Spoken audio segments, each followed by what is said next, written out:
Hari Om. Welcome to Maha's kitchen.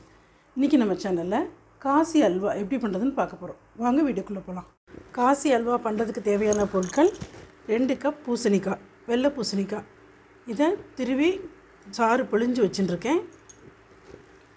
1 cup சர்க்கரை, 1 cup காய்ச்சி ஆறின பால், அரை கப் நெய், 5-6 முந்திரி பருப்பு, கொஞ்சம் ஏலக்காய் தூள்.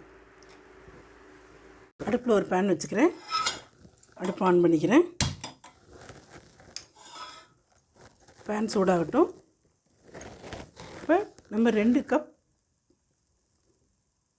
பூசணிக்காவை இதில் சேர்க்குறோம். பூசணிக்காவை துருவிட்டு அந்த சாறை கொஞ்சம் நல்லா கையால் புழிஞ்சிட்டு இது மட்டும் போடணும். தண்ணியெல்லாம் தனியாக வச்சுட்டு இந்த கெட்டியாக இருக்கிற பதத்தை மட்டும் போடணும்.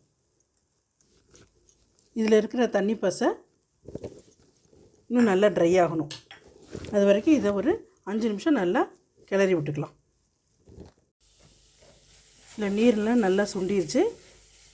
இந்த ஸ்டேஜில் பாலை சேர்க்கணும். பால்லையே கொஞ்சம் நேரம் குக் ஆகணும்.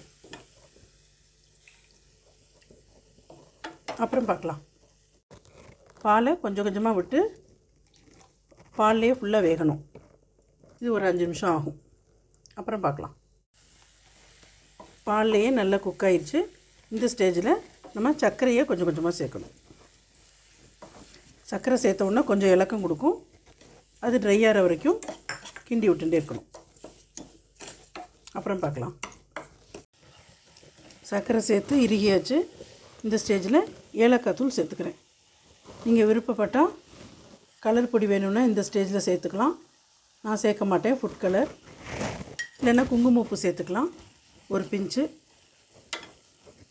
இப்போது நெய்யில் வறுத்து வச்சுருக்கிற முந்திரி பருப்பை இதில் சேர்த்துக்கிறேன்.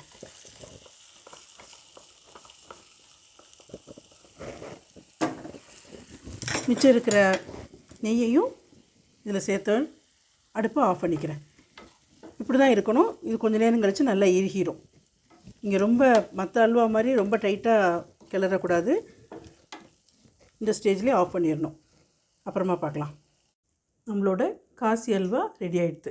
உங்களுக்கு இந்த வீடியோ பிடிச்சிருந்ததுன்னா லைக் பண்ணுங்கள், ஷேர் பண்ணுங்கள். மறக்காமல் மஹாஸ் கிச்சனை சப்ஸ்கிரைப் பண்ணுங்கள். தேங்க்ஸ் ஃபார் வாட்சிங்.